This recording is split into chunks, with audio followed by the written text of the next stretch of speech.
Boa tarde a todas e todos. Sejam muito bem-vindos à segunda parte do seminário História das Mulheres e Histórias Feministas.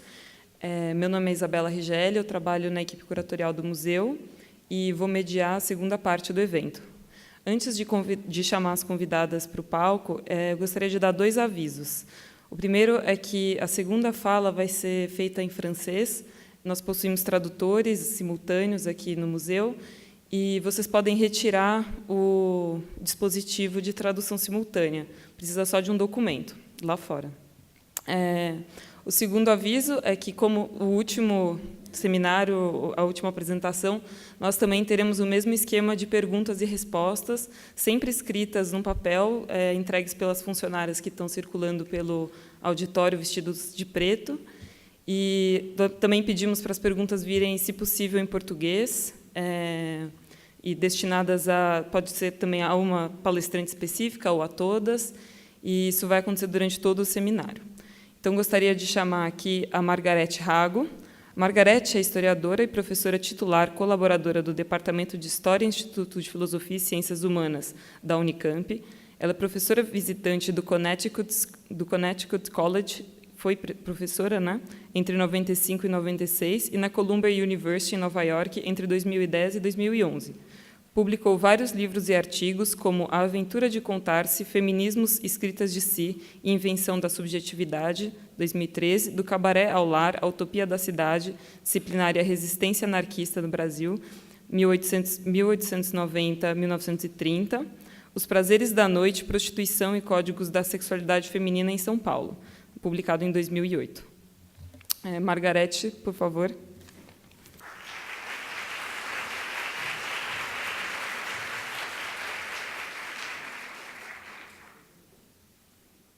Oi, boa tarde a todas e todos, e agradeço muito a oportunidade de estar aqui, trazendo um pouco das histórias do feminismo, dos feminismos, que é a maneira como eu entendo que eu posso colaborar com este evento maravilhoso, aqui no coração de São Paulo, vamos lembrar. Eu entendo que a minha fala seja uma homenagem aos feminismos, mas as feministas chamam de feminagem, então nós começamos feminizando, e eu vou fazer uma feminagem aos feminismos. Contando para vocês, inicialmente, uma historinha que me aconteceu em 1987, quando eu fazia doutorado na Unicamp, e uma professora francesa, grega, mas que dava aula em Paris, veio dar um curso no doutorado da Unicamp, e eu era aluna. E ela, no curso, falou na filogenia, no mundo filógeno. E eu levei um susto, porque eu nunca tinha ouvido falar em filógeno. Eu estava cansada de ouvir falar em misoginia, em misógino, não é? Nessas alturas eu já era mais velha, não? Eu estava fazendo doutorado. Mas filógeno, como assim? E fiquei mais espantada ainda de me dar conta de que ninguém também sabia, que nós não temos isso incorporado no nosso vocabulário. E eu pensei, por que nós temos incorporado o negativo, que é a filogenia, a misoginia? Nós sabemos muito bem o que é um cara misógino. Todas as mulheres têm essa experiência. A gente sabe muito bem o que é um mundo misógino. Por que a gente não sabia o que é uma experiência filógena? Ou a gente sabe e não tem um nome para nomear. Então, eu pensei, é fundamental ter nome, porque você precisa nomear as práticas, senão elas não têm visibilidade. E, senão, você não vai falar que você está recebendo flores, e pode ser que você confunda o ataque de flores como sendo um ataque de pedras. Então, é preciso perceber que coisas boas estão acontecendo. E eu quero dizer que coisas boas estão acontecendo com os feminismos. Minha fala vai nesse sentido. Claro que tem muitas outras coisas, mas eu vou focar nisso também por conta do tempo. Eu trouxe, então, a origem da palavra filogenia, porque eu acho importante incorporar no vocabulário, não só misoginia. É muito pobre ter só misoginia no vocabulário, né? Nós precisamos ter também a filogenia. É do filos, do amigo, no grego, né, gine, mulher, que quer dizer amor às mulheres, amor à cultura feminina. E é o oposto de misógino, de misoginia. Meu próximo passo foi encontrar autores filógenos, e eu encontrei o Jorge Simmel. Logo em seguida, na década de 90, saiu publicado em português um livro que eu aconselho a vocês procurarem, que se chama Filosofia do Amor, do Jorge Simmel, um berlinense, pai da sociologia alemã. E o texto desse livro maravilhoso, que eu recomendo, se chama Cultura Feminina. É um artigo incrível, que eu também fiquei boba de ler, de 1902, né, do alemão, em inglês foi traduzido, mas eu tive acesso a ele quando saiu esse livro em português, em 1994. Então, 90 anos depois, eu fiquei sabendo o que o Jorge Simmel falou em 1902. E sabe o que ele falou? Ele disse assim, ele é alemão, berlinense, está vendo desenvolvimento capitalista, a cidade crescendo, o mundo crescendo, e ele diz assim, e o que vai acontecer? As mulheres estão entrando, elas estão nas profissões, advogada, médica, juíza, arquiteta, não só nas fábricas, as mulheres estão nas ruas, nas cidades. O que vai acontecer? O que será o futuro da cultura? O mundo é dominado pelos homens, o mundo é feito pelos homens, a cultura é masculina.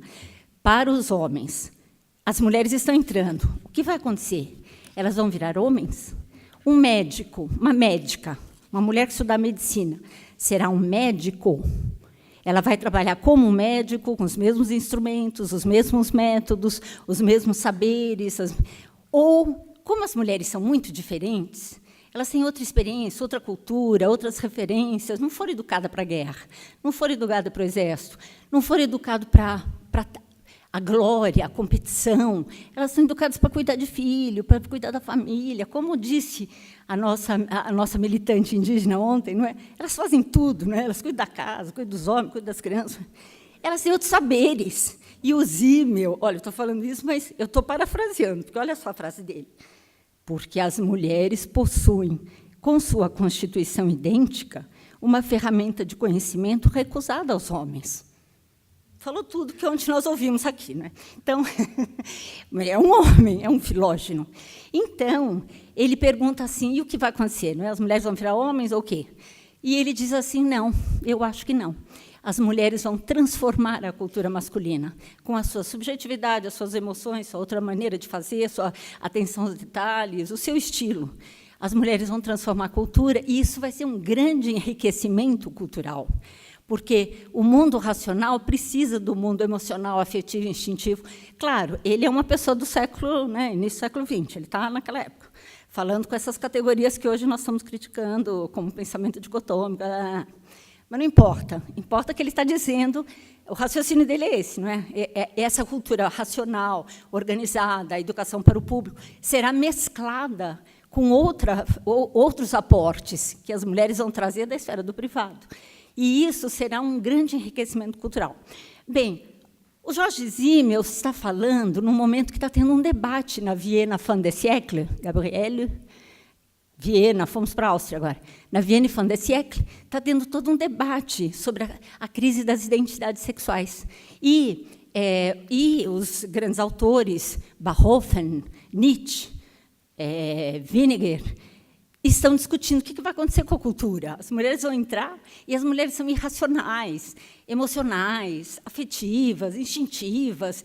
Meu Deus, o que vai acontecer? Vai acabar famílias, não vão mais querer casar, os homens vão se afeminar, e vai ser uma destruição generalizada. A mulher é a natureza vai invadir o mundo da cultura. Isso vai ser eu já fiquei traduzindo assim, vai ser a nova queda, vai chegar a nova Eva e pá, vai destruir o mundo que Adão, o paraíso tão perfeito que Adão estava construindo. Eu estou aqui fazendo referência a um livro maravilhoso que eu soube que a Companhia das Letras vai traduzir, está traduzindo, vai ser publicado, imperdível, faço propaganda do livro, porque é imperdível. Se chama Ascensão e Queda de Adão e Eva, de Stephen Greenblatt. Aliás, um senhor historiador maravilhoso. Maravilhoso. Mas vamos continuando aqui, que senão eu me perco muito. Ele está, então, Simmel, respondendo na contramão do tempo, na contramão do seu tempo, porque todos os outros homens estão dizendo que as mulheres vão destruir tudo, vai ser o caos. Imagina, as mulheres não sabem fazer nada, são irracionais, pelo amor de Deus, o que vai acontecer nesse mundo? E ele vem e fala o contrário. Mas eu vou pular do Simmel para a amiga dele. Ele tem uma amiga que se chama Rosa Mayreder, que é austríaca. Outra homenagem para Gabriele Shaw. É uma austríaca, vienense, que é feminista. E, nos anos 10 e 20, ela tem uns trabalhos interessantíssimos. Olha, eu também estou descobrindo isso há umas 2 décadas, 3 décadas atrás, porque o que eu acho que é pouquíssimo tempo, não é? Porque eu nunca tinha ouvido falar na Rosa Mayreder. Por isso que eu trouxe uma imagem dela e uma foto. E ela está perguntando, mas o que é o feminismo? Aqui vem o feminismo. As mulheres querem emancipação, mas será que é só isso? E ela fala, não, eu acho que não é só isso. É muito mais. A questão, o buraco é um pouco mais embaixo, porque as mulheres vêm para segurar, elas vêm para salvar o mundo, porque os heróis estão cansados. Os homens faliram. Ela diz isso.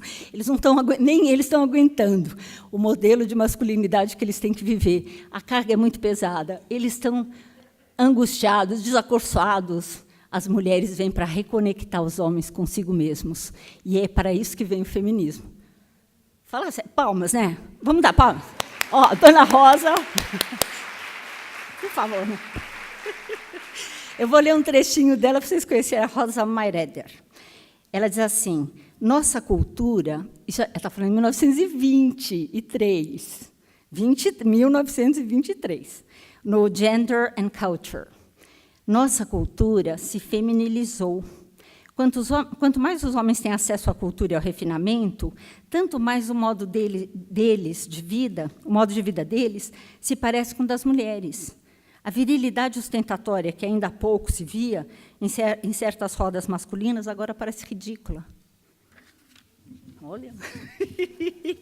Ela observava também que os homens continuavam prisioneiros do dualismo tradicional do corpo e alma, e eram incapazes de harmonizar suas necessidades intelectuais com seus papéis sexuais. Por isso, olhavam para as mulheres como ameaças. Portanto, a crise da identidade masculina não era uma consequência do feminismo, colocando os homens na defensiva, mas o oposto. O feminismo nascera porque as mulheres teriam de reconstruir toda uma civilização em ruínas, desertada pelos homens. Veja só, hein? Sua análise trazia instigantes reflexões, não é? Então, o feminismo não viera apenas para conquistar a emancipação feminina, diante da opressão masculina, nem para derrotar os homens. Muito pelo contrário, o feminismo vinha para salvar os homens. Derrotados, cansados, angustiados, inseguros, os homens abandonavam seus postos, sem energia para prosseguir e sem propostas para reinventar o mundo. Diante da constatação desse tremendo fracasso, ponderava Rosa, as mulheres entravam no espaço público com suas insistentes críticas, denúncias e interpretações diferenciadas. Caberia a elas reconectar homens e mulheres de outro modo, preenchendo o vazio deixado por essa crise de masculinidade. Olha que explicação mais sofisticada, né? Fala sério.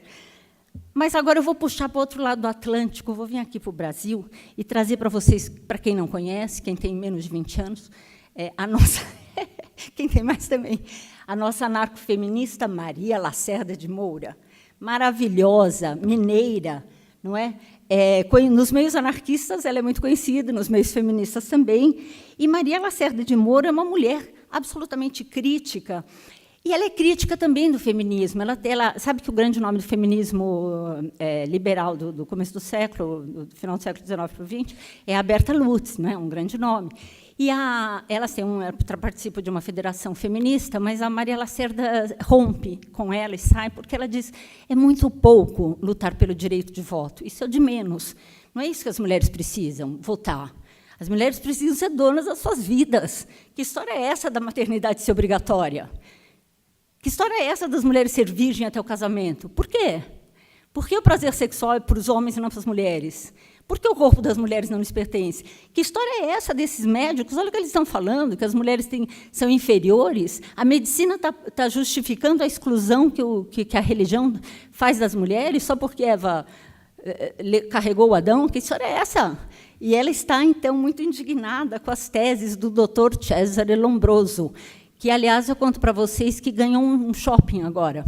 Nós descobrimos que, ali em frente à Pinacoteca, Cesare Lombroso tem não só uma rua, no bairro da Prostituição, em São Paulo, não só tem uma rua chamada Cesare Lombroso, como tem um shopping agora, se vocês quiserem visitar, se chama Lombroso Mall. Eu ainda não fui. Eu vou fazer uma excursão para ver se tem medição craniana lá, né? Porque, para quem não sabe, o Lombroso é o inventor da criminologia, o pai da criminologia, inventor da medição craniana, para mostrar que os índios são inferiores. os índios, as mulheres, os negros, os pobres. Não é? E é o grande nome, né? Até pouco tempo, o grande nome. Então, a Maria Lacerda de Moura está muito irritada. E ela escreve um livro chamado A Mulher é uma Degenerada, porque o Cesare Lombroso escreveu um livro chamado La donna delinquente e la prostituta nata. Né? Ele é italiano, ele é um socialista italiano, imagina se fosse de direita. Ele é... socialista italiano, la donna delinquente e la prostituta. E o Cesare Lombroso, esse nome da rua de São Paulo, que fica naquele bairro da prostituição, que, se você chegar lá, a primeira rua assim é a loja das noivas. Se você ultrapassar a loja das noivas, você cai no bairro da prostituição. E lá tem a rua Cesare Lombroso. Aí agora tem o mall, que eu ainda não fui. O shopping ainda vou lá. Mas, enfim, o Cesare Lombroso criou 2 categorias. O delinquente nato, que é o homem que não trabalha, o vagabundo. O anarquista, o socialista, não é? O artista, com certeza, o artista não se fala. Olha, eu sou filha de um artista. Meu pai era músico, morreu em 1993. Em 2008, morreu em 2008. Só tocou violão na vida, viveu de violão, teve um regional de música popular brasileira. E eu acho que eu sou uma pessoa muito privilegiada. Foi uma grande sorte ser filha do Antônio Rago, que tinha o regional do Rago aqui em São Paulo. E acompanhou grandes músicos, grandes cantores, etc. Mas vamos voltar, vamos sair do papai. Vamos para o Lombroso, que é o oposto do papai. Então, para o Lombroso seria um delinquente nato, né? Mas a mulher não é a delinquente nata para ele, é a degenerada nata. Porque pode notar que prostituta tem um quadril grande. É a conformação óssea que determina as pessoas. Então, não vou entrar mais nesse assunto, mas só para vocês saberem, quem quiser vai atrás. Então, a Maria Lacerda de Moura, assim como eu agora, só que ela um pouquinho antes, né, na década de 20 e 30, escreve esse A Mulher é uma Degenerada, criticando os médicos que aqui reproduziam as teses do Dr. Lombroso. E ela diz, eu vou citar para vocês conhecerem, ela tem inúmeros livros que vocês não vão achar, obviamente, né, para fazer pesquisa. Quem sabe lá no arquivo de Garland-Roe, né, da Unicamp, né, não são republicados, né, é difícil. Algum dia chega lá, mas quem sabe. Os seus contemporâneos são os contemporâneos que falavam o pensamento misógino, vocês compram nas livrarias. As mulheres feministas não. Ela tem Amai, não vos multipliqueis, porque, obviamente, ela acha que a maternidade tem que ser voluntária, mas não obrigatória. As mulheres não nasceram para ser mães, elas podem ser mães. E ela tem muitos outros livros, como o Han-Reinei e o Amor Plural, Serviço Militar Obrigatório para as Mulheres, Recuso-me, Denuncio. Ela tem um monte de livros discutindo os temas da sexualidade do corpo e da subjetividade, temas que a década de 70 vai retomar. Entendeu? Então, eu penso que assim, é super importante trazê-la, porque ela está indo muito além das discussões jurídicas, né, da questão do direito de voto. Ela está ampliando a noção de luta política dentro do feminismo naquele momento. E ela diz, rapidinho, ela diz assim, a ciência costuma afirmar que a mulher é uma doente periódica, que a mulher é útero. Afirma que o amor para o homem é apenas um acidente na vida. E o amor para uma mulher é toda a razão de ser da sua vida. E a mulher põe nessa dor o melhor de todas as suas energias e esgota o cálice de todas as suas amarguras, pois que o amor é a consequência lógica e inevitável de sua fisiologia uterina. Há engano no exagero de tais afirmações. Ambos nasceram pelo amor e para o amor. Fechando. Puxando agora para a década de 70, não é? O feminismo, então, da década de 70, e no Brasil, para quem não sabe, estou pensando no pessoal estrangeiro, né?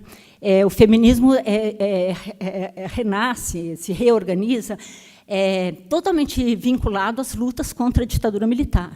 Então, é um movimento político, o marxismo tem um peso muito grande, porque muitas feministas de esquerda...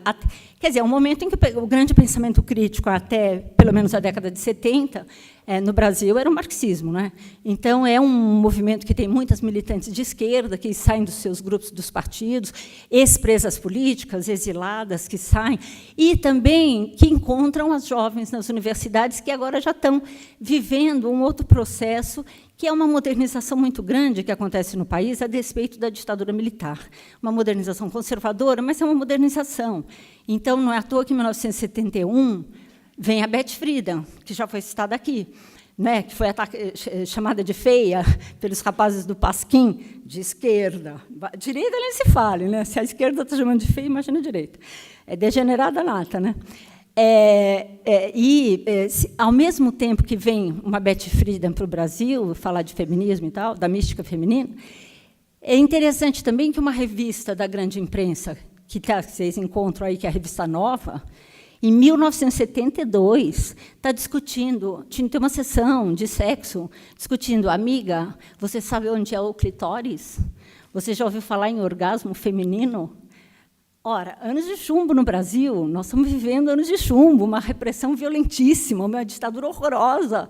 Eu era aluna da USP nessa época e tinha que jogar fora todos os livros que tinham o nome de revolução, até assim, história da Revolução Francesa, só a Revolução Industrial. Tinha que jogar tudo fora, porque era revolução, podia, entendeu? Nesse contexto, imagina uma revista Nova discutindo clitóris. E o orgasmo feminino, o que está acontecendo? Não é? Mas, enfim, o feminismo que vai ganhar força à medida que a ditadura também vai dando sinais de esgotamento, né, na segunda metade da década de 70, começa a crescer e vai criar uma imprensa também. Não é? Então, e vai, sobretudo, retomar esses temas da questão da subjetividade, da identidade, do corpo, da sexualidade. O pessoal é público, o privado é público, o que é desfazendo as dicotomias público e privado, essas ideias, o meu corpo me pertence, e coisas do tipo. É um momento também que não cresce só o movimento feminista no Brasil, mas cresce o movimento gay, o movimento negro, o movimento indígena, e mais para frente haverá todos esses outros movimentos, do LGBT, e as siglas vão crescendo e não para de crescer. O Hobsbawm fala uma coisa interessantíssima, e o Hobsbawm esteve no Brasil na década de 70, e ele diz assim, mas o livro dele é geral, não é sobre o Brasil, e ele diz, a única revolução que deu certo foi a revolução feminista. E eu acho que ele tem absoluta razão, porque se tem uma coisa que não parou... Eu estou assistindo isso, né, nessas décadas todas. Se tem um movimento que não parou de crescer e de se expandir, desdobrar, e diversificar e assumir outras formas, sem rachar, é o movimento feminista. Leva milhões de pessoas às ruas, sim, e está conquistando inúmeros espaços, e, inclusive aqui hoje, no coração de São Paulo.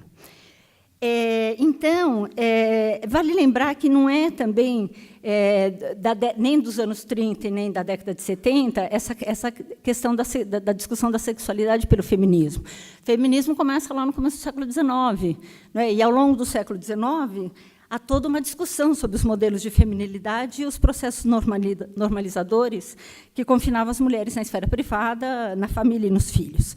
Esse papo é bem antigo, né?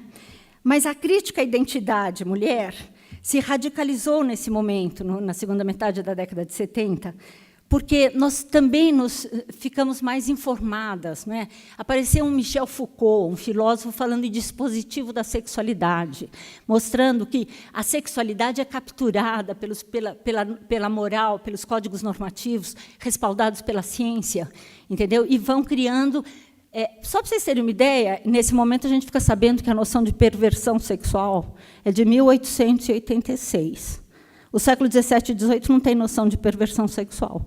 Ela nasce com o psiquiatra Richard von Krafft-Ebing, no livro Psicopatias Sexuais, Perversões Sexuais, e uma série de práticas vão sendo definidas como normais, anormais, e Michel Foucault é o autor dos anormais, né? E das histórias da sexualidade. Então, ele trouxe esse conceito, e a gente percebe que, então, a crítica à identidade mulher passava pela crítica ao dispositivo da sexualidade, a estericização do corpo da mulher, a definição biológica da mulher estritamente vinculada ao útero. E tudo isso foi muito, muito importante para que as mulheres pudessem se afirmar e afirmar outros modos de viver, modos filógenos de vida. né? Então, eu penso que o feminismo não tem apenas uma dimensão de crítica, e é isso que eu quero trazer aqui na minha fala. Ele tem fundamental a dimensão de crítica, de mostrar como o mundo é misógino, mas ele põe coisas no lugar, e ele afirma outros modos de existência. Eu vou usar um termo que o Foucault encontra nos gregos, que é estéticas da existência, artes do viver, para falar das estéticas feministas do viver. E eu penso que, para ser breve, e em função do tempo, pelo menos em 3 dimensões, eu posso apontar fortemente essa transformação, essa feminização, que é uma ética estética, entendeu? Da existência. Por que ética? Porque eu entendo que a questão fundamental do feminismo foi a questão da verdade. As mulheres queriam ser verdadeiras. Olha, lamento, não vai dar para vocês o que vocês querem que eu seja.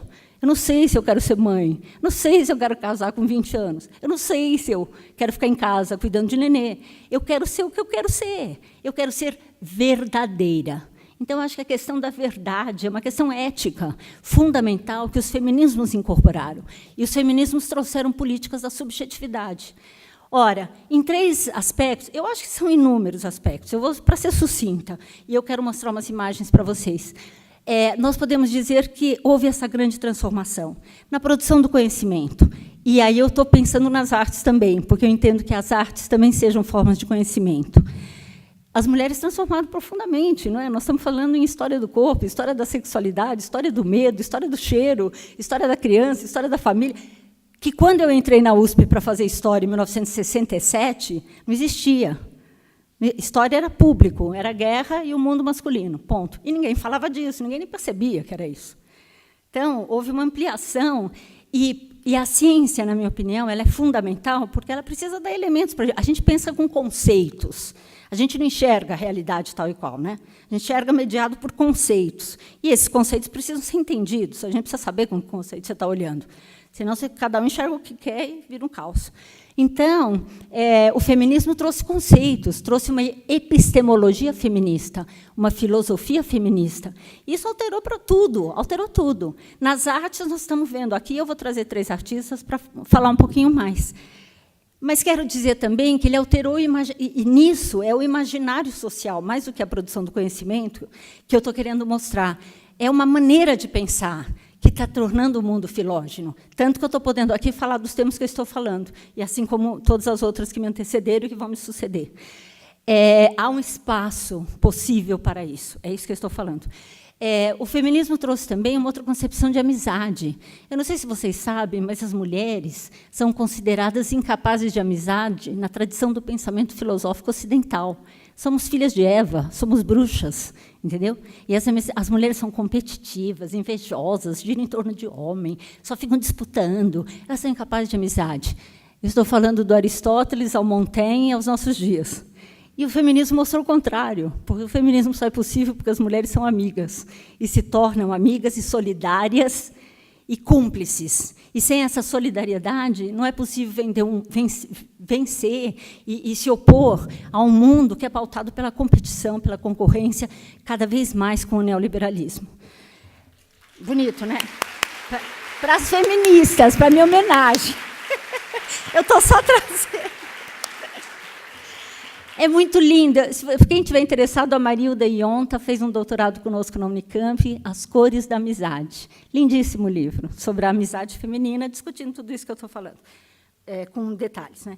E só mais um ponto que eu quero destacar, que é a noção de corpo e beleza. Os feminismos também têm mostrado que as mulheres, não é que nós não queremos ser belas, eu quero ser linda, entendeu? Nós queremos... não é? A Eliane falou também que ela queria ser bonita, ninguém aqui quer ser feio, né? Mas é uma outra concepção de beleza. Não é, entendeu? Eu não quero ter o corpo daquela mulher ali. Eu quero ter o meu corpo, mas o meu corpo, né, estetizado, né? Por favor. Posso cuidar um pouquinho. Estéticas da existência, não é? E o corpo e a alma, né? Nós temos que ser bonitas, porque se nós estamos criticando um mundo que é competitivo, sacana, balão, golpe, isso e aquilo, nós temos que trazer outras formas de sociabilidade, de solidariedade e de amizade. Eu quero trazer algumas artistas, eu vou trazer só 3 artistas rapidinho, não sou uma historiadora da arte, tenho 5 minutos, mas eu quero que vocês conheçam. Ela mostrou. Mas eu quero que vocês conheçam, e depois vocês vão atrás. Né? E claro, algumas vocês já conhecem, né? Já estavam aqui na exposição que o MASP organizou. A Márcia X, maravilhosa, não é? Do Rio de Janeiro, que tem esse desenhando com terços. Ela pega 500 terços. Imagine 500 terços. A igreja queria matar a mulher, não é? Lá vem Eva levando todo mundo à queda de novo, né? Aí a bruxa aí, entendeu? E ela, bom, vou passando. Mas o que eu quero trazer é a Fábrica Falos, porque eu acho interessantíssima a Fábrica Falos, que é essa sucessão de falo. A Lilia está falando que está aqui na exposição. Eu vi aqui também, na história da sexualidade. Né?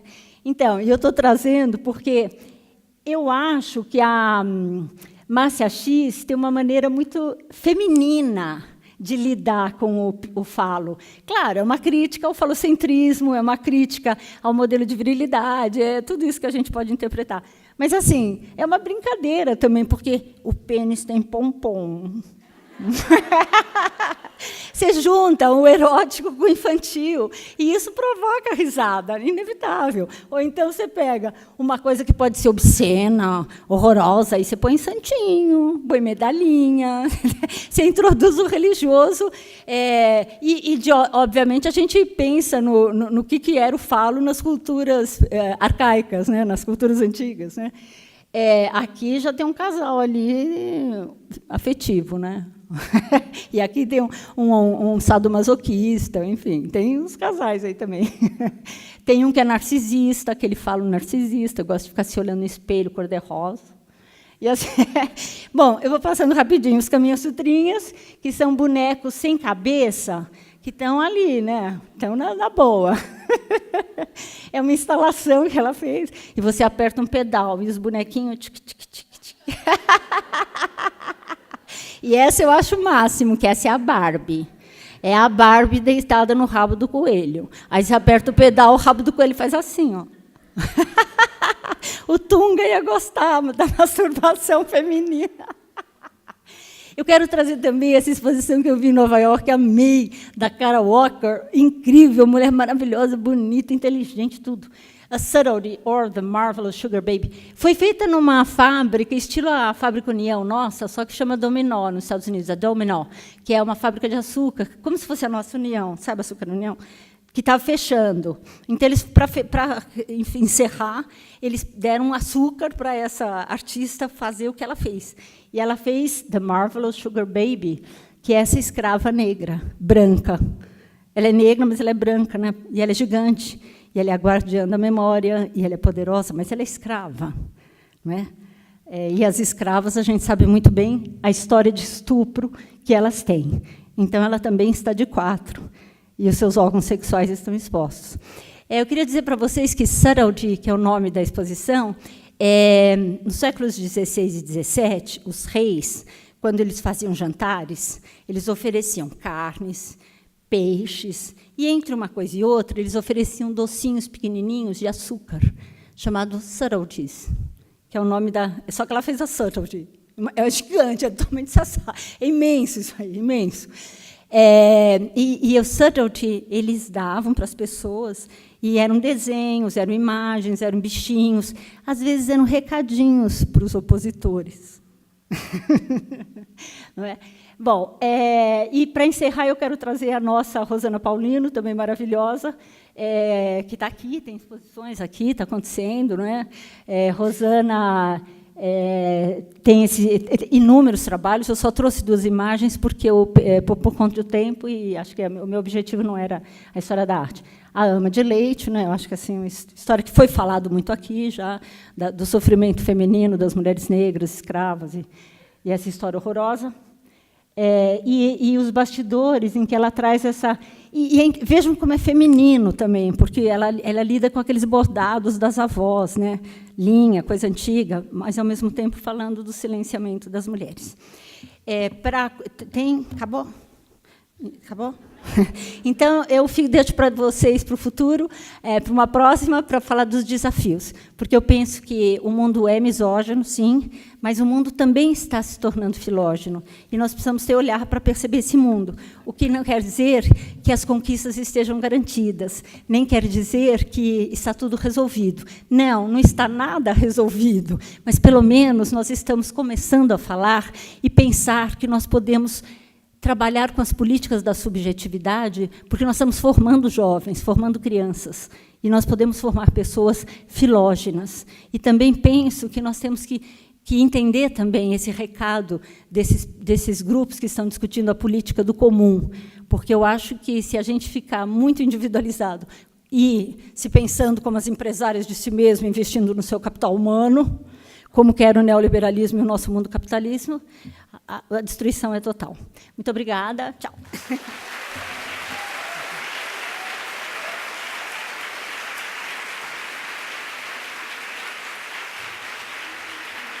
Obrigada, Margarete. Acho que depois das próximas 2 falas a gente vai conversar bastante sobre os desafios. Tenho certeza disso. Também queria agradecer todo mundo que está mandando pergunta, a gente já recebeu bastante, que continue assim. E eu gostaria de chamar aqui a Fúvia Carnevale, do Clairefontaine. Clairefontaine, fundado em 2004 em Paris, é um coletivo francês que publicou uma antologia de seus principais ensaios intitulada Human Strike Has Already Begun and Other Texts, e o livro Some Instructions for Sharing of Private Property, entre outros. Em 2016, organizou e coordenou em Paris o encontro Work, Strike and Self-Abolition, Feminist Perspectives on the Art of Creating Freedom. Por favor.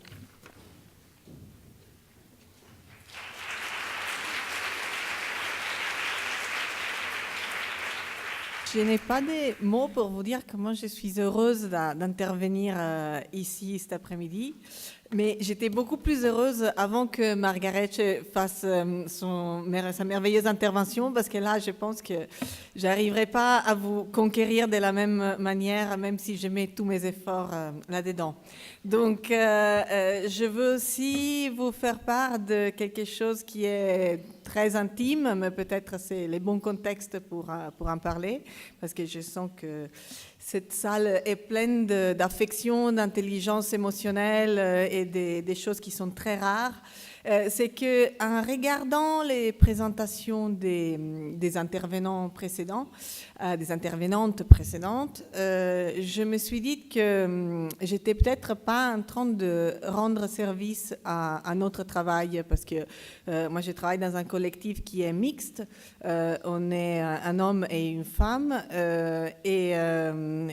dont l'un d'entre nous deux a sacrifié son genre, parce qu'on est un collectif qui porte un nom féminin, qui est Clairefontaine. Et donc, je me suis dit qu'en ne vous montrant pas d'image, en ne vous montrant pas ce qu'on fait vraiment dans notre travail d'artiste, j'abandonnais notre pratique, je ne vous donnais pas l'occasion de la rencontrer. De l'autre côté, après, j'ai réfléchi et je me suis dit que ça vaut peut-être la peine d'expérimenter et de vous restituer cette recherche qu'on fait en marge, à côté, contre ou pour notre pratique, parce qu'on en a besoin. Donc c'est une recherche qui a une valeur d'usage politique, une valeur d'usage existentiel.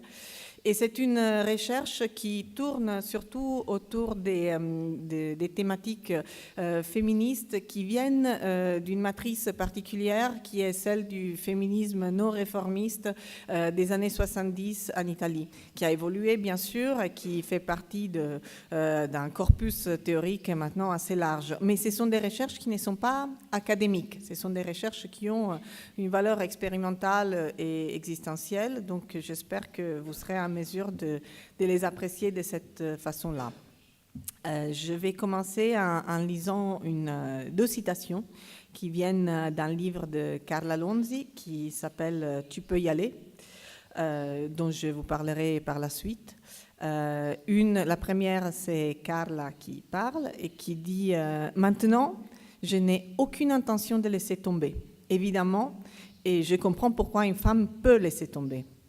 parce que les besoins d'autonomie entrent dans un tel conflit avec les besoins d'amour, et les besoins d'amour est perçu de façon si forte qu'il prévaut sur les besoins d'autonomie. La deuxième citation, c'est Carla qui dit « Mais alors pourquoi es-tu mon ennemi ?» Et Pietro répond « Je suis ton ennemi quand tu ne veux pas collaborer avec moi. »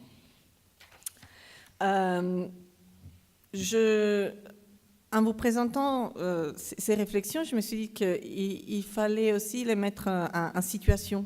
Parce que nous avons travaillé avec cette méthodologie qui vient d'un collectif qui existe encore en Italie, qui est la librairie des femmes des Milan, et qui a deux principes, disons, structurants, essentiels, qui sont partir de soi-même, partir de là où on se trouve, sans penser à là où on voudrait se trouver, là où on devrait se trouver, se percevoir dans les champs de force présents, et partir aussi dans le sens où on peut se désubjectiver, on peut partir de ce qu'on est, on peut devenir autre chose. Et le deuxième principe, c'est les primats de la pratique. Donc, regardez toujours ce qu'on fait, pareil, pas ce qu'on voudrait faire, pas ce qu'on aurait envie de faire, mais ce qu'on fait réellement. Et donc, je me suis dit qu'en situation, à ce moment en particulier, la chose la plus importante, c'est que l'année qui vient de s'écouler va passer à l'histoire comme l'année où les femmes ont décrété l'urgence d'une éducation sentimentale féministe. Leurs voix sont devenues clairement intelligibles pour ceux qui n'ont jamais voulu les entendre auparavant. Et se sont levées auparavant, elles n'étaient pas muettes. Et soudainement, l'intolérable a gagné des zones de comportement qui étaient par le passé regardées comme banales. Cela a été un mouvement politique qui ne pourra pas être effacé. Et c'est depuis cette nouvelle situation que nous devons recommencer à penser. Que le harcèlement sexuel soit devenu un crime dont la gravité a causé l'interruption abrupte des carrières d'hommes illustres dans plusieurs domaines, ce n'est pas l'aspect essentiel de cette révolution. L'essentiel, c'est qu'un nouveau pacte entre les genres est en train de naître, parce que l'ancien n'est plus acceptable. Paul Preciado a parlé d'ancien régime de la sexualité, c'est une très belle expression. Une nouvelle éducation sentimentale est en train de s'écrire entre les corps et elle est en train de changer le tissu vraiment, comment dire, les sensibles de notre présent.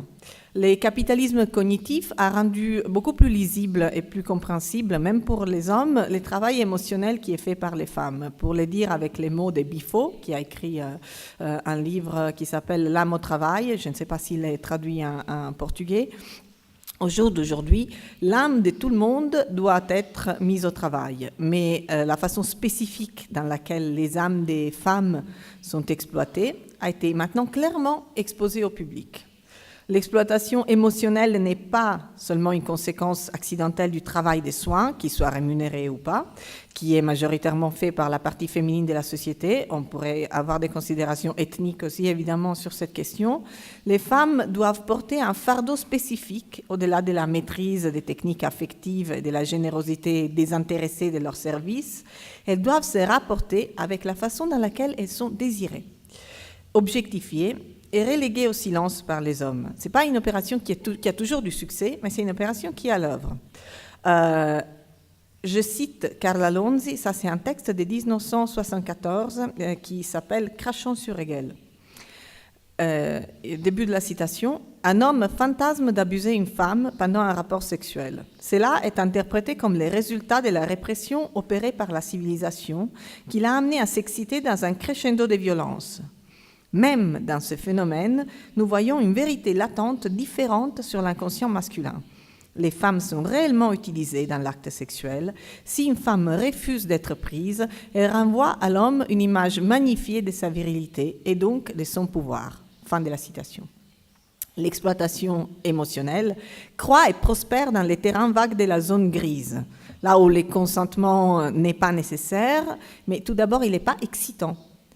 Là où l'excitation sexuelle masculine découle en fait du malentendu sciemment entretenu, le non qui est pris pour le oui que sensément les femmes ne peuvent pas dire. La complicité est strictement impossible là où règne un tel déséquilibre des pouvoirs. C'est pourquoi toute représentation qui nourrit la mythologie d'une complémentarité sexuelle naturelle entre les hommes et les femmes est en train d'être révélée pour ce qu'elle est, une propagande qui enchante un état des choses dangereux.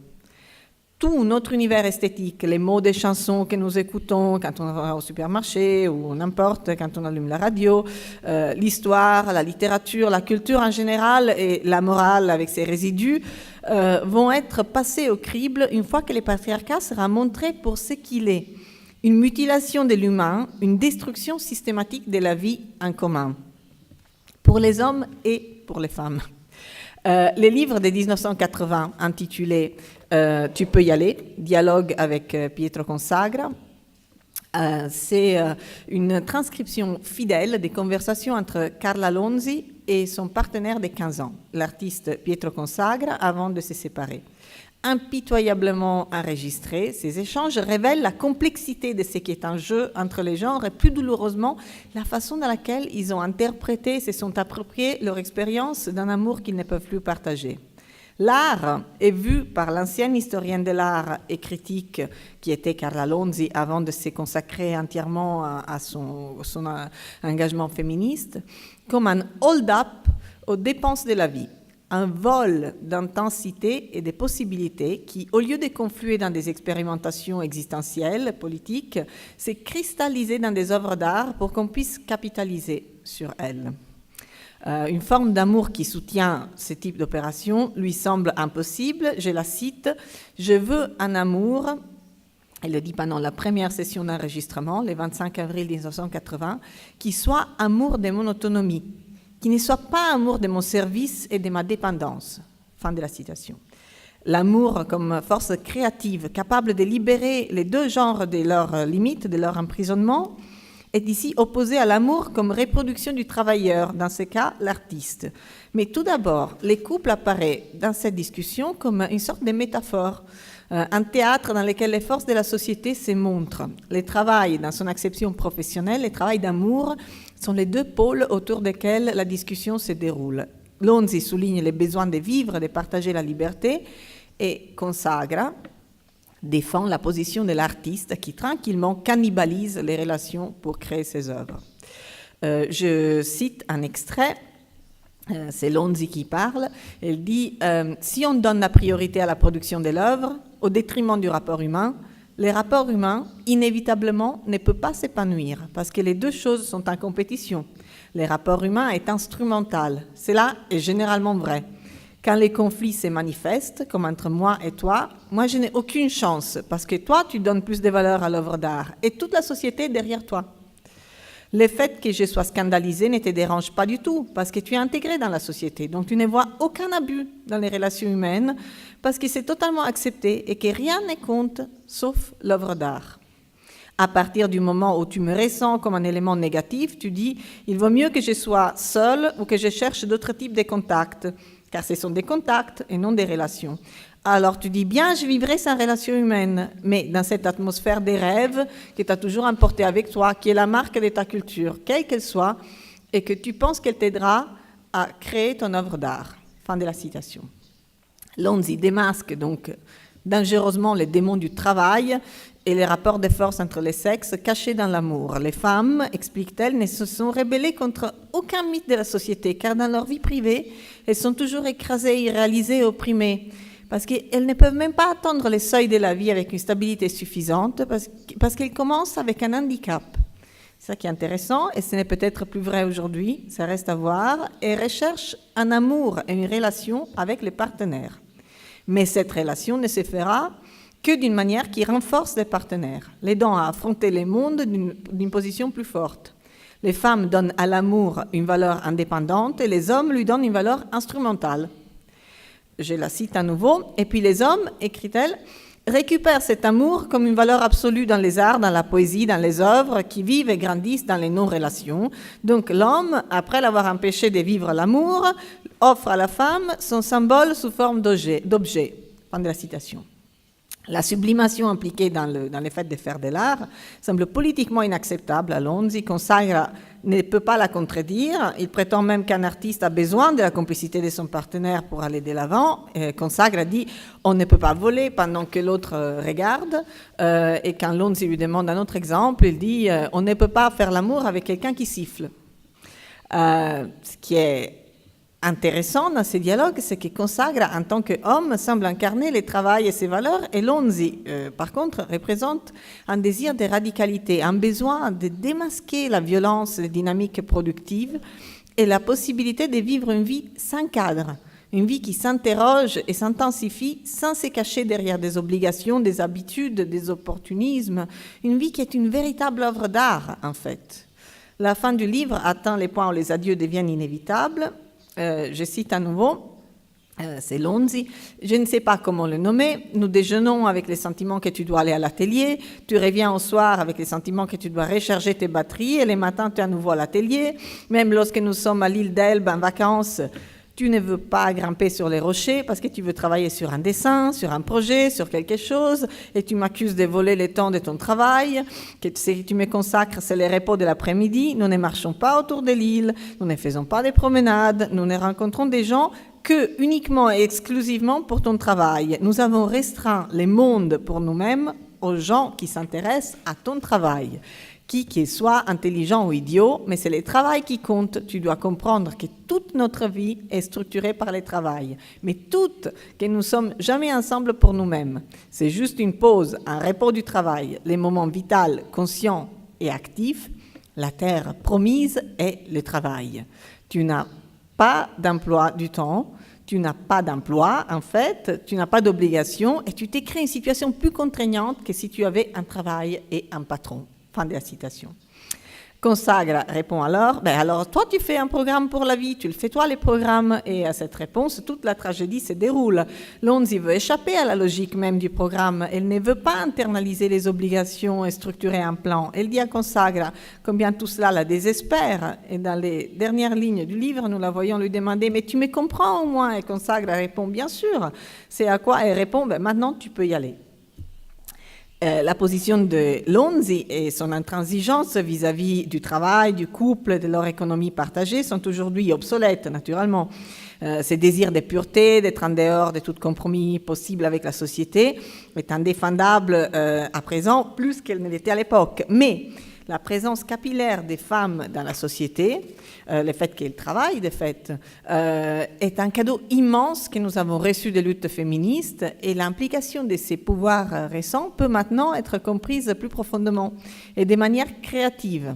En dehors des modèles patriarcaux existants, dans l'un des points les plus tragiques de « Tu peux y aller » de ce même livre, Lonzi déclare, je la cite, « Je ne suis enregistrée nulle part. Je suis de l'air qui parle. Si tu me refuses, je redeviendrai air. Si tu dis non, elle ne parle pas, comment puis-je dire non, j'ai parlé? Si tu ne témoignes pas pour moi, qui peut témoigner pour des mots qui n'ont pas été entendus ?» Fin de la citation.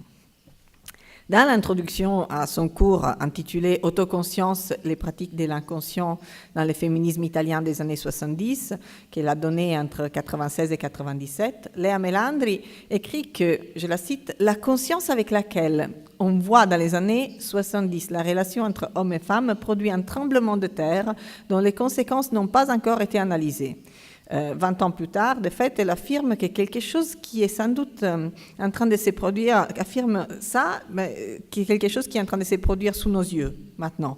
Elle dit, il nous faut trouver un langage pour parler de l'intériorité, du corps, de la sexualité, des rêves qui ne soient pas de la littérature, de la psychanalyse, de l'autobiographie. Selon Lonzi, qui travaillait sans relâche à la construction de cette langue à l'époque, le vocabulaire de cette langue et ses syntaxes ne pouvaient pas du tout être trouvés dans les marxismes ni dans aucune théorie révolutionnaire majeure qui en découlait. La façon dont les femmes peuvent et doivent rêver leur liberté devra être leur création collective. Elle dit, toujours dans « Tu peux y aller », quand j'ai dit « crachons sur Hegel », elle a dit, elle écrit « Je voulais dire crachons sur Marx ». Si une grande partie des féminismes fait le deuil de cet état des choses, On peut dire que Crachon sur Hegel est la pierre angulaire de l'élaboration philosophique des concepts féministes de liberté et de révolution. La théorie des classes y est décrite comme non seulement incomplète ou myope. Quand il s'agit de féminisme, la théorie des classes est coupable parce qu'elle exclut sciemment la masse féminine. L'omission de l'exploitation qui a lieu dans la famille, le type d'accumulation que le travail reproductif permet, n'est pas accidentelle. En se concentrant sur le travail d'usine et en confiant, je cite Lonzi, l'avenir révolutionnaire à la classe ouvrière, le marxisme a ignoré les femmes à la fois comme opprimées et comme porteuses de l'avenir. Il a exprimé une théorie révolutionnaire issue d'une matrice des cultures patriarcales. Fin de la citation. L'extériorité du travail d'amour, du champ politique, met les femmes dans une position sociale que Maria Rosa Dalla Costa compare à celle des esclaves. Mais il s'agit d'un esclavage déguisé, un choix d'amour, une affinité élective avec les maîtres soutenue par de l'abnégation. L'exploitation inscrite dans les mariages et les travails domestiques reste donc reléguée au rang des contradictions secondaires, illisibles, invisibles. Par ailleurs, Maria Rosa Dalla Costa dit, j'en parlais hier soir, chaque femme est une femme au foyer, qu'elle travaille ou qu'elle ne travaille pas. Et si son salaire n'est pas égal à celui de l'homme, c'est parce qu'on enlève de son salaire les heures qu'elle passe dans son travail de reproduction, qui ne sont pas payées. Donc, elle est 2 fois volée. Donc, la frontière entre les politiques et les personnels, là où cette contradiction se trouve, elle a été démolie exclusivement et seulement par le féminisme. Crachon sur Hegel fait les constats essentiels que nous essayons d'appliquer, que si nous essayons d'appliquer la dialectique de l'esclave et du maître à la relation homme-femme, cela ne marche pas, parce que dans la lutte des genres, il n'y a pas de solution qui élimine l'autre en tant que tel, dans le but de prendre le pouvoir. Ce type d'idée, pour les subalternes dans cette situation, est totalement vain. C'est absurde. C'est ce qui fait que Hegel définit mystérieusement les femmes comme l'éternelle ironie de la communauté. La profondeur de l'incompréhension de ce que les femmes pourraient être si elles étaient considérées comme des sujets à part entière, les manques d'imagination nécessaires pour envisager la révolution qui pourrait transformer le monde, rend tout espoir de vivre ensemble et réconciliés pour les hommes et les femmes ironique. Quel est en effet le prix de cette coexistence quand elle s'est produite, de cette camaraderie, de cette communauté? Est-ce que l'idée d'être une blague vivante signifie que les femmes ne voient pas les prix qu'elles payent pour les relations humaines et surtout pour la camaraderie?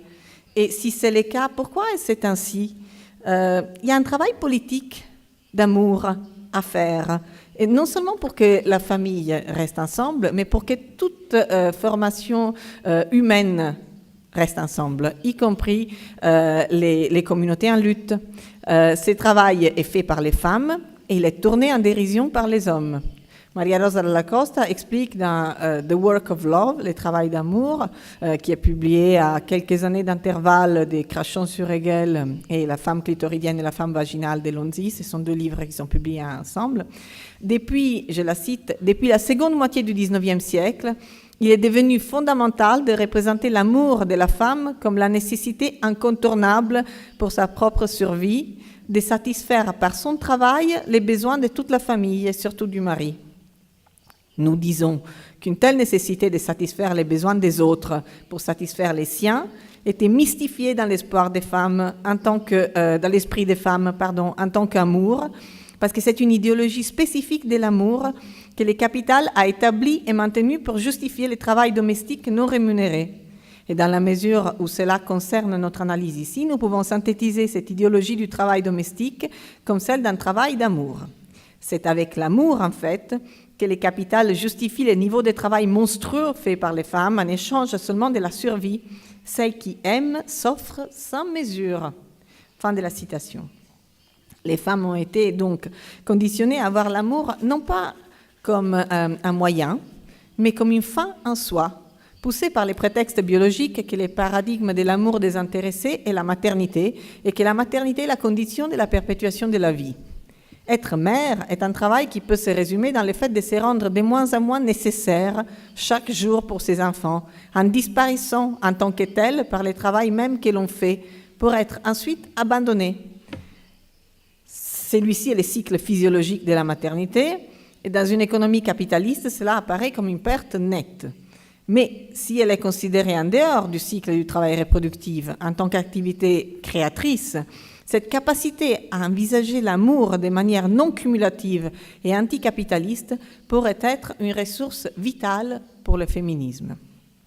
Aimer, en fait, conçu comme un don de liberté, et non comme un moyen d'étendre la possession et le contrôle sur les êtres, mais concevoir l'amour comme un moyen de se libérer même du besoin d'aimer, c'est une possibilité pour révéler, par exemple, les mensonges qu'il y a sur l'équivalent général abstrait, le fait qu'une heure de travail équivaut à une certaine quantité d'argent.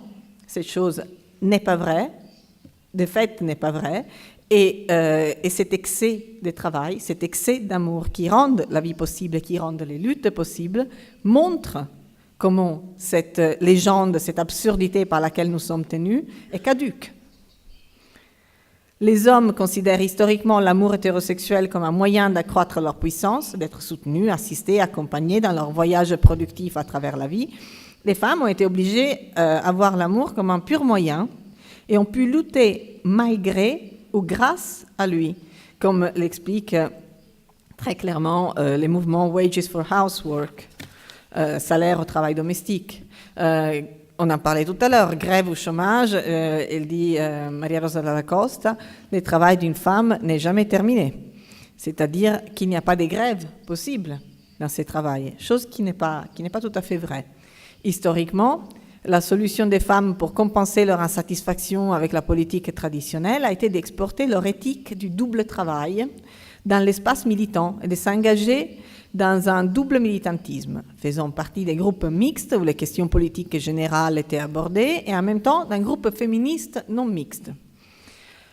L'ambition des groupes féministes n'était pas d'extraire les énergies de leurs membres pour atteindre des victoires politiques, mais d'infléchir les processus de subjectivation pour rendre les femmes plus fortes et plus capables de lutter à travers les pratiques de l'autoconscience, des discussions où le personnel et les politiques se croisent en créant le tissu politique de la politique féministe.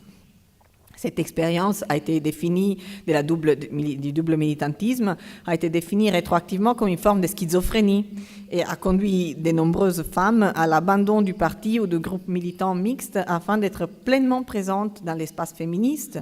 Cela a néanmoins contribué à changer la manière dont fonctionnaient les formations marxistes institutionnelles, les partis communistes, et a souvent profondément perturbé les groupes extraparlementaires où les discussions allaient plus loin et les choses étaient plus souvent sur la table. C'est très connu en Italie, la tragédie de Lotta Continua, qui a été dissous et a explosé sous les contradictions apportées par le féminisme sur la discussion de comment le groupe fonctionnait.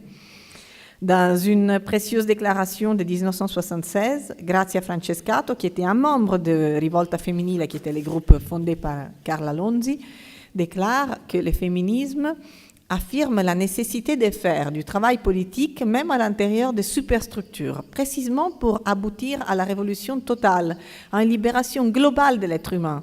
Les privés, plutôt que d'être considérés comme un obstacle à l'engagement politique ou l'agneau sacrificiel à tuer sur l'autel de la révolution, devient politique lui-même. C'est le contraire de l'individualisme dont beaucoup accusent encore le féminisme. Comprendre que les privés ne signifie pas individuel, mais c'est l'histoire de chacune d'entre nous, dans laquelle il est possible de lire l'histoire de l'autre, un fait social finalement soustrait au mythe de l'unicité de l'individu. Une politique donc de la reconnaissance réciproque, une politique de l'amour, de la liberté de chacune.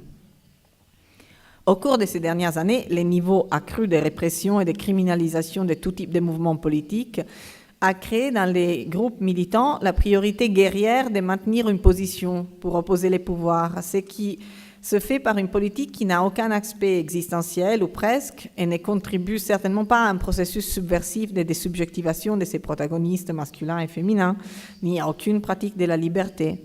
L'aspect reproductif et conservateur du travail politique est redevenu décisif et ce que l'on appelle la maternité sociale est de plus en plus présent. L'idée des maternités sociales, peut-être Marina en parlait ce matin, effectivement, trouvée dans des analyses socialistes où la maternité n'est pas simplement conçue comme le fait de materner un enfant, mais c'est une métaphore de tout lien charitable qui lie les femmes à toute possibilité de communauté. C'est l'extension du travail des soins aux adultes, aux compagnons, afin de préserver la stabilité d'une formation politique. Son aspect sacrificiel, qui les rend moins supportables que la maternité biologique, est l'absence de sévrage. Les caractères sisyphéens de la tâche placent la liberté des femmes dans un horizon qui, même à l'intérieur des luttes, reste toujours éloigné. On peut trouver quelques réflexions mémorables sur la maternité sociale dans l'interprétation que Benjamin donne de La mère de Brecht, inspirée par la pièce homonyme de Gorky. C'est un texte clé car il présente la communauté humaine du communisme comme une nécessité vitale. Il dit que le communisme n'est pas radical, c'est le capitalisme qui est radical. Et la lutte pour atteindre le communisme est présentée comme une décision de bon sens. Pelagia Vlasova, la protagoniste, est veuve d'un ouvrier, mère d'un ouvrier, donc 2 fois exploitée, en tant que membre de la classe ouvrière et en tant que femme et mère. Parce que celles qui donnent naissance, représentent les personnes exploitées à leur plus bas niveau, selon Benjamin. Il dit, je cite, « Une fois que les mères sont révolutionnées, il n'y a plus rien à révolutionner. » Fin de la citation. Un fils suffit pour être une mère prolétaire, car ces fils est le levier pour rapporter les énergies maternelles sur l'ensemble de la classe ouvrière. Comme la nourriture est insuffisante et que le fils de Pelagia devient de plus en plus malheureux, l'hostilité qu'il commence à ressentir à l'égard de sa mère doit être dirigée contre leur ennemi commun, ce qui implique d'attendre un niveau politique du problème. Pelagia conclut que, je la cite, « La décision sur la viande qui manque dans la cuisine n'est pas prise dans la cuisine. » Fin de la citation. Elle commence à distribuer des tracts, aller aux manifestations. Pelagia adopte le communisme et Benjamin écrit, je le cite, qu'elle est aimée par le communisme comme seule une mère est aimée. Elle n'est pas aimée pour sa beauté, sa gloire ou son excellence, mais comme une source inépuisable d'aide. Elle représente l'aide à sa source même, où elle est pure, où elle est pratique et pas fausse, d'où elle peut encore être infiniment canalisée, jusqu'à ce qu'il y ait infiniment a besoin d'aide, à savoir le communisme. La mère est la praxis incarnée. Fin de la citation. La fin de ce texte, certainement censé être optimiste dans l'esprit de Benjamin, nous fait frissonner. La dialectique n'a pas besoin d'une distance enveloppée de brume. Elle est à la maison dans les 4 murs de la praxis et se tient sur les seuils du moment pour prononcer les mots de clôture de la pièce, qui sont « et jamais devient demain encore ». Ce jamais qui devient demain encore est exactement le problème qui peut être combattu par une forme de résistance qui traverse les aspects existentiels et politiques de la vie et qui montre comment ils sont secrètement liés.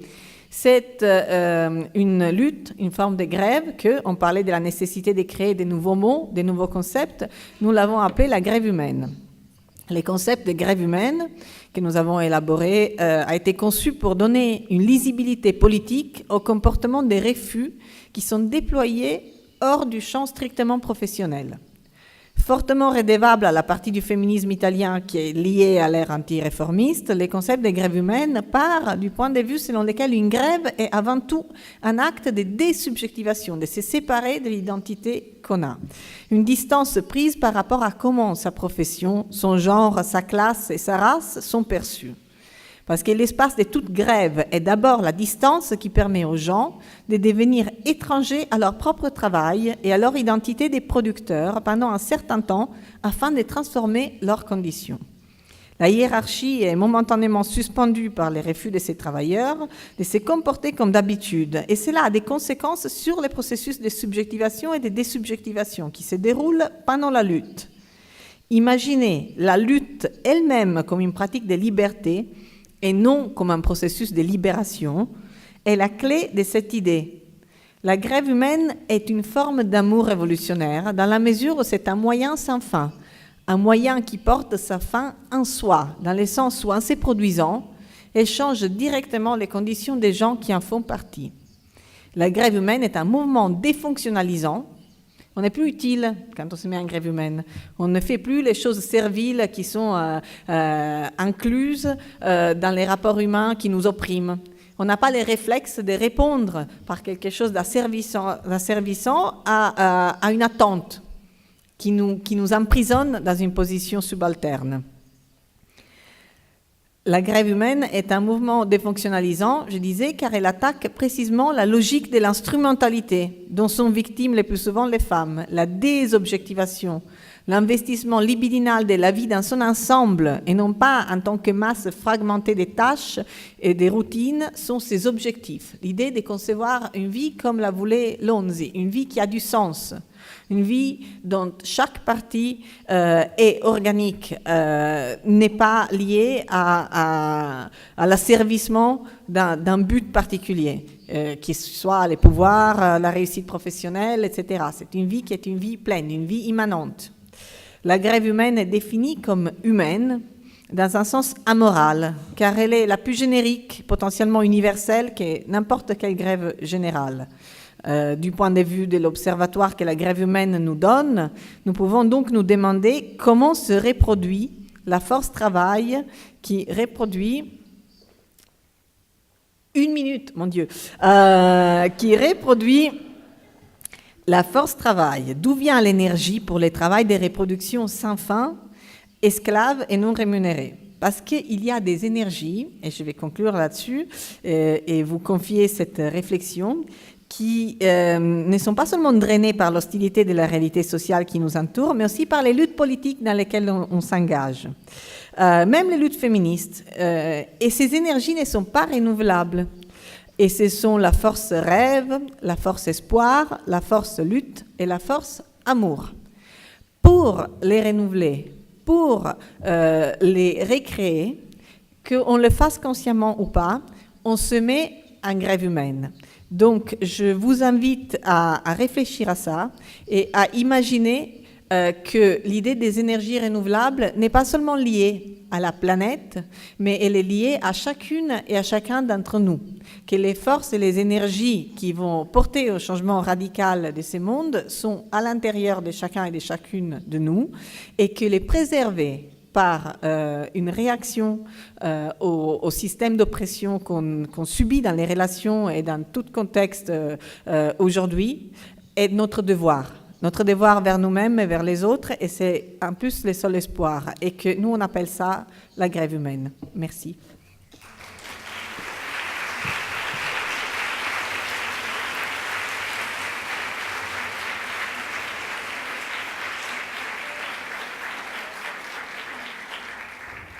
Muito obrigada. Gostaria de agradecer aos palestrantes pelas apresentações de hoje e ao público pelas perguntas. A gente recebeu muitas perguntas. Eu vou tentar sintetizar algumas. Infelizmente, não vai dar para fazer todas, mas nada impede de continuar essa conversa para além daquela porta. Eu vou fazer a pergunta na ordem das palestras, né? Primeira para a Margarete. Bom, a gente também ultrapassou um pouquinho o tempo, então a sessão de perguntas e respostas vai até umas 4h20 no máximo. Tá? Margarete, eu vou fazer uma série de perguntas. Se você tenta resumir, mas se você se perder, eu posso repetir. Tá? Bom, o movimento feminista no Brasil, além de nascer junto com a luta contra a ditadura militar, não está também ligado ao fortalecimento dos direitos civis no país, também movimento negro que nasce no mesmo contexto e continua a crescer. Qual a sua opinião? Outra pergunta. Junto, acho que talvez tenha um pouco a ver. Se você poderia comentar um pouco sobre a relação entre feminismo e anarquia e feminismo e outras esquerdas. E, por último, falar um pouco... Vieram muitas perguntas pedindo para você falar desses desafios do feminismo. Então, acho que é um pedido dos desafios que você deixou de falar no final. Bom, Então, eu fiz essas 3. Você responde, se precisar, eu repito. Tá, obrigada pelas questões e pela oportunidade de poder desenvolver um pouco mais o que eu estava propondo falar. Sem dúvida alguma, o feminismo no Brasil se reconfigura no segundo momento. Assim é feita uma leitura da história do feminismo, entendeu? E nós, historiadores, sabemos que a história nunca é definitiva, que há narrativas e narrativas, né? Então, cada um conta a sua história. Mas vamos dizer que uma narrativa que tem sido consenso é a de que o feminismo, que nasce no século XIX, tem uma conquista do direito do voto nos anos 30, depois dá uma certa acalmada e é retomado em meio à ditadura militar na década de 70, quer dizer, meio que considerado 1975 o ano internacional da mulher e dos movimentos feministas, e é também nesse momento que, às vezes, as presas políticas saem da prisão, quer dizer, nem todas vão ser feministas, mas muitas vão ser feministas, e são mulheres militantes, ativas, encontram as exiladas que voltam, então, um momento que o país começa a se abrir, e é nesse momento, então, que nasce uma imprensa feminista, nasce o Brasil Mulher, o Nós Mulheres, o Xana com Xana, né, que são uma imprensa alternativa, mas está aí, né? E na década de 80, assim, é muito interessante isso, que esse movimento está começando a se retomar, reconfigurar. Na década de 80, a coisa explode. Em 1981, é fundada a União de Mulheres de São Paulo. No final da década de 80, é o GLEDES, o Instituto da Mulher Negra, não é? E muitas outras ONGs, SOS Corpo Mulher, muitas ONGs, muitos grupos, então, vão nascer na década de 80, que é o momento, então, do fim da ditadura e da abertura política. E, obviamente, esses movimentos vêm na luta pelos direitos das mulheres, os direitos civis. Então, e junto com as outras demandas da sociedade. Então, o feminismo cresce enormemente. Há todo um debate dentro do feminismo de que, na década de 80, ele vai se institucionalizando, porque ele entra, né, é criada a Secretaria Especial das Mulheres, é criado o Conselho da Condição da Mulher, e há setores do feminismo que são contra, porque acham que o feminismo não pode entrar no Estado. Tem um viés libertário, anarquista, mas não se chama de anarquista, entendeu? Mas acha que o feminismo tem que preservar sua autonomia e não entrar no Estado, porque o Estado cobra, né? Dá cá, toma lá, não é de graça que você entra no Estado, não é? Então, isso é muito claro no movimento feminista, há muito debate, quer dizer, há pessoas que acham que o feminismo se institucionalizou na década de 90, sobretudo, né, conforme a abertura vai aumentando e conforme o Estado democrático e de direitos vai se constituindo no país, o que hoje está completamente ameaçado, então não sabemos o que vai acontecer. Em relação ao anarquismo, eu acho que ainda as histórias que se contam do anarquismo, do feminismo, incorporam um pouco o anarquismo. Por isso que eu fiz questão de trazer para vocês a Maria Lacerda de Moura, cujos livros tinham que estar vendidos nas livrarias. É impossível, que por tudo que nós estamos falando aqui, por tudo que ela falou da greve humana, que nós possamos comprar os livros dos misóginos, que dizem que o Brasil é o país da preguiça, da sexualidade. Estão falando isso no mesmo ano, na mesma época que a Maria Lacerda de Moura, que o Brasil é o país dos preguiçosos, entendeu? Todo um discurso histórico misógino que justifica o turismo sexual.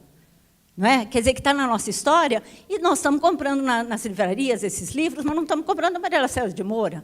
Então, essa aqui é a minha briga. Por que a gente fica sempre com o lado negativo, com os misóginos e não os filógenos? Entendeu? E da mesma forma, eu pergunto, por que a gente não incorpora na nossa história os tesouros? O anarquismo é um tesouro. O que queriam os anarquistas? Uma sociedade livre, justa, achava que o Estado não é necessário, que só tem político corrupto, sugando a sociedade. Então, os anarquistas têm uma crítica brilhante, que não é para jogar fora, é para pensar. Não é? O amor deve ser livre, o casamento indissolúvel, monogâmico, o que é isso?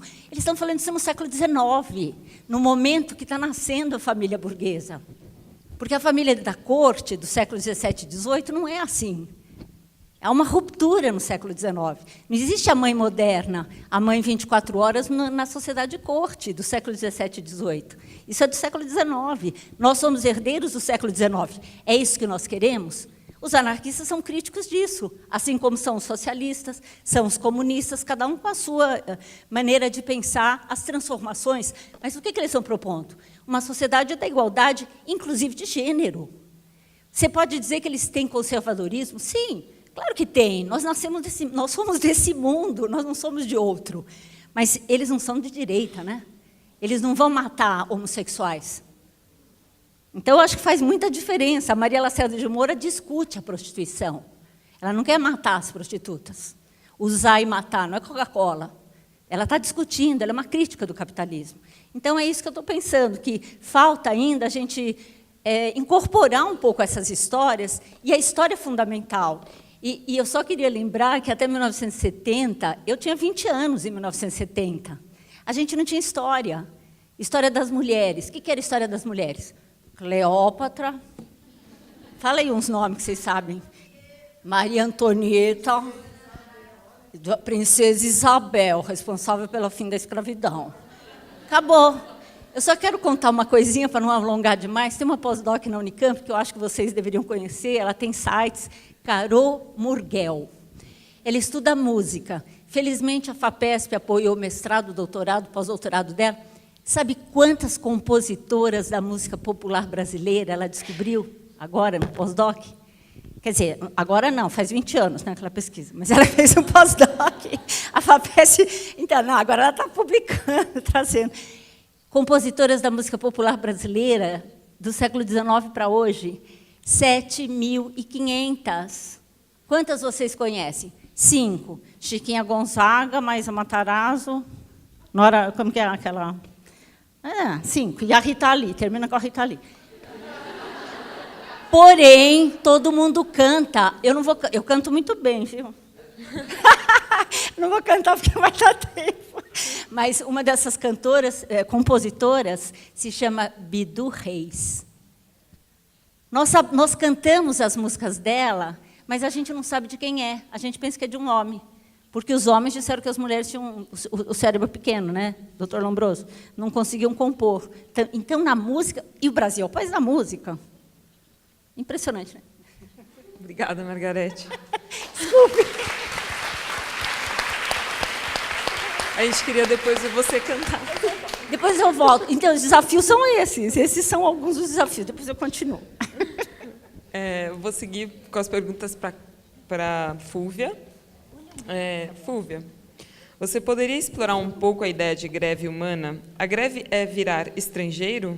Ela objetiva mudar apenas as relações privadas? A greve humana seria igual em todas as culturas? Outra pergunta. Existem estudos marxistas que definem que, primeiramente, é preciso atender às lutas de classe, depois as demais, como as demandas do feminismo, etc.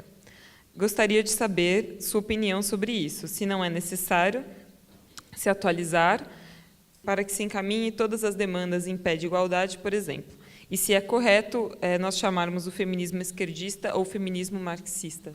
First question, no, the human strike is actually not at all something that is limited to the private sphere, but on the contrary, it's something that shows how the private sphere and the productive sphere, the public sphere, are connected. The end of my paper was a quote of Tristana Dini that criticizes notably the structuring concept of modern politics, which is separating private space from public space, separating the bios and the zoe, the life with political meaning and the life without a political meaning. These are Greek concepts that are foundational for our idea of democracy, and of course women were part of the zoe. So we're still dealing with these dichotomies that present themselves under curious forms, and there is one beautiful thing that Carla Lonzi says that can probably unify these two questions, which is that she says that Marxist materialism has one blocked memory, which is really foundational, and it is that the first possession of men is the woman, and it's by the de-objectification of women, of the women, by women becoming subjects, that this knot is going to be unblocked and that both capitalism and patriarchy will fall.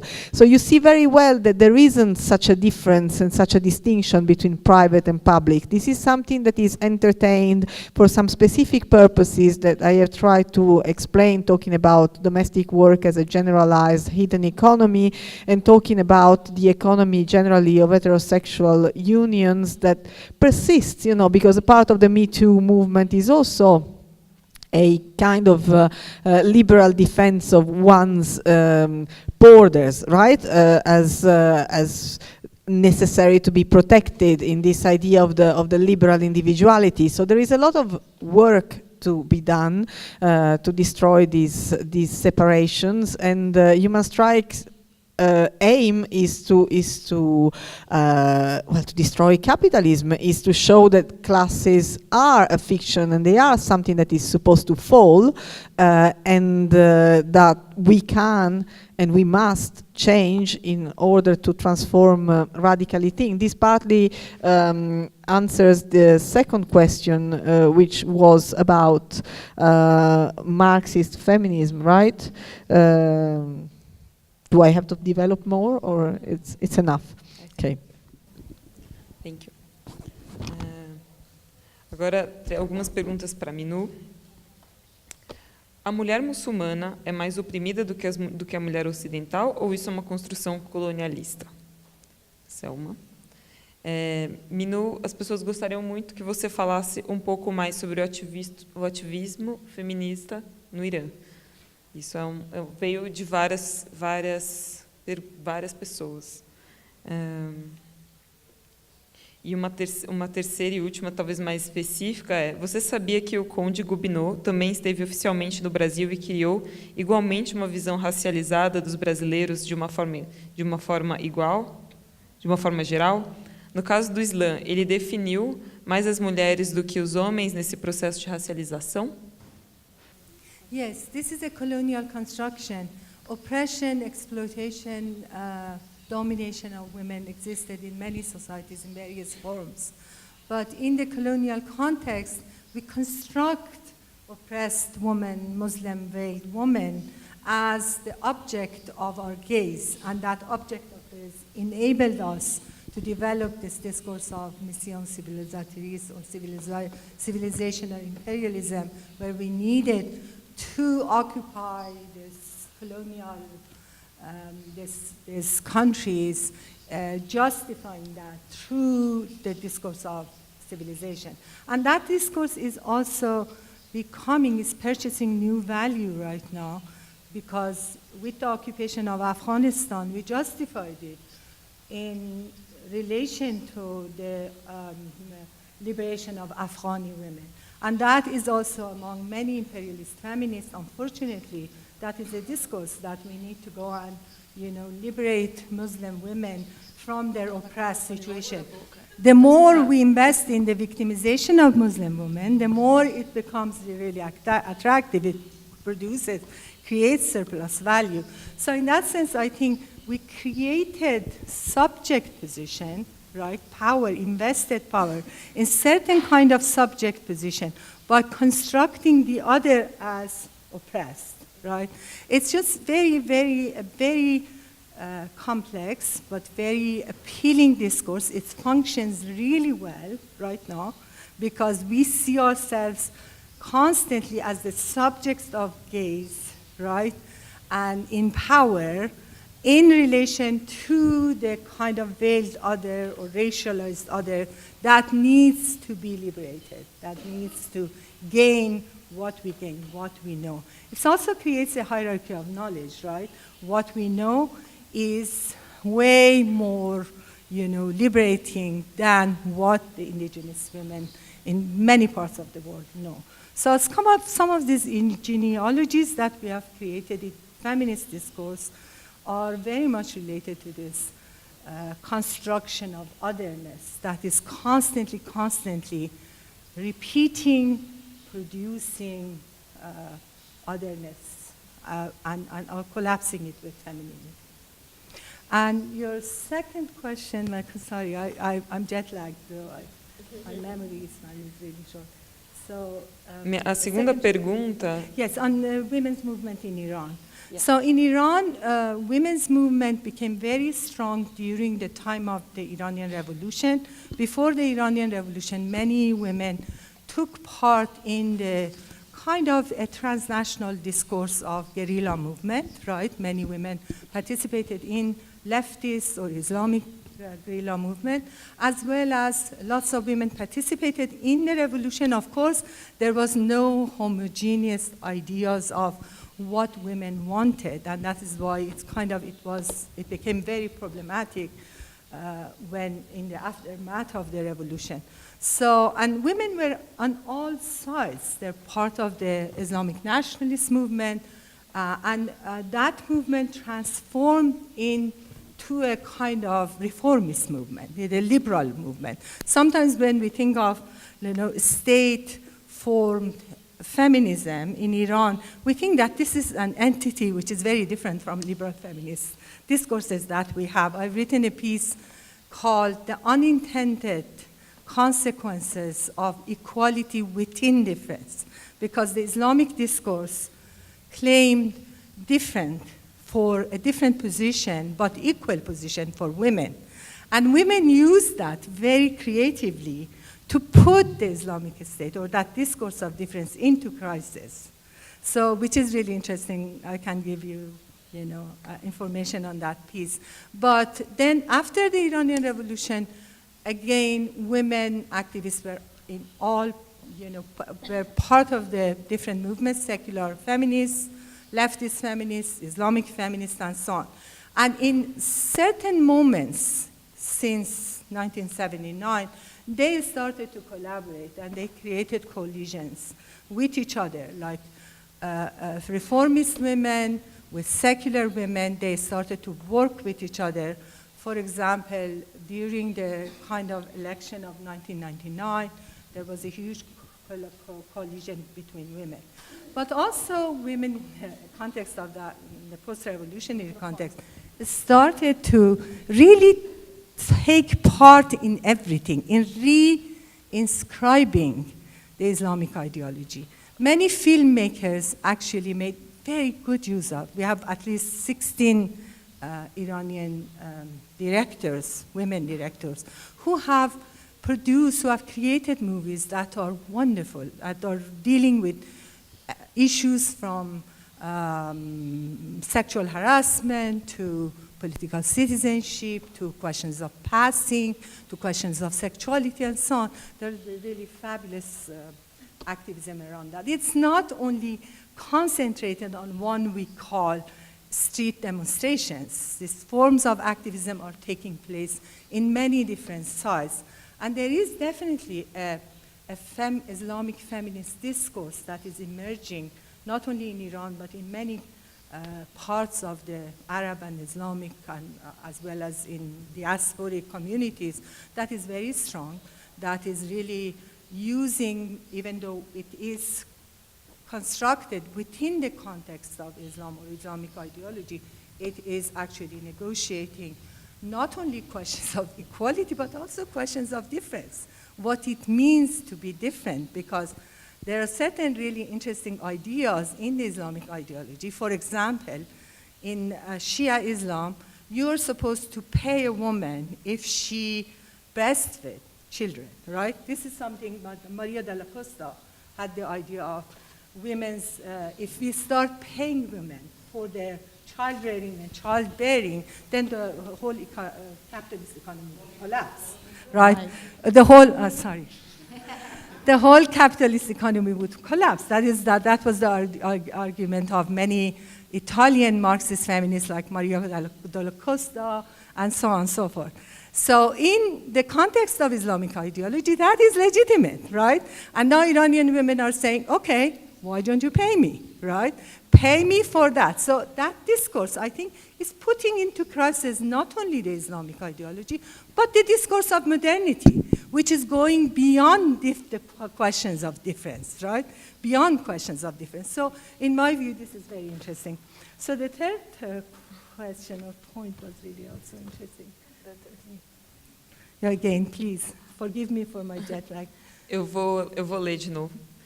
Você sabia que o Conde Gobineau também esteve oficialmente no Brasil? Yes, I remember. Yes, of course. Yes, of course. But I don't know. I would very much like to learn about what Gobineau wrote about Brazil. But definitely, there is a racialist discourse, or I'll call it cultural racialist discourse, in the context of 19th century vis-à-vis Islam. So vis-à-vis African religions, of course, there is a racist discourse. We call them primitive religions. We call them religions that need to come to the space of civilization, so on. There's a lot written on that. But Islam, as a monotheistic religion, we use the idea of oppressive practices of Islam to construct it as barbaric, as primitive. For example, in Iran, that discourse traveled to Iran very interestingly in the context of Iranian modernity, because in the context of 19th century, we wrote about Persians. Persians were civilized before they adopted Islam. That is the discourse. And that discourse, actually, there is lots of writing in 19th century, that Persians were this very civilized people before they adopted Islam, right? So that discourse was borrowed by modernist elite, modernist male elite in Iran, and sometimes it has been kind of reproduced among diasporic communities. That is why saying Persian is more exotic than Iranian, because Iranian is associated with the messy politics of Iran and so on, and Persian is somewhere from this glorious civilization which was supposed to be perfect, right? So, but that modernist elite established it, borrowed that concept, and it started, the discourse of forced unveiling is very much relying on that, but we have to de-Islamicize Iran. We have to return Iran to the Aryan age of, Persian civilization, so on and so forth. Thank you for a very good, great question. Muito obrigada, agradeço a todas e todos. Can I say something before we end? Okay. Just one last thing. I wanted to thank the translators that have been doing a fantastic work during these 2 days. Thank you very much. Muito obrigada.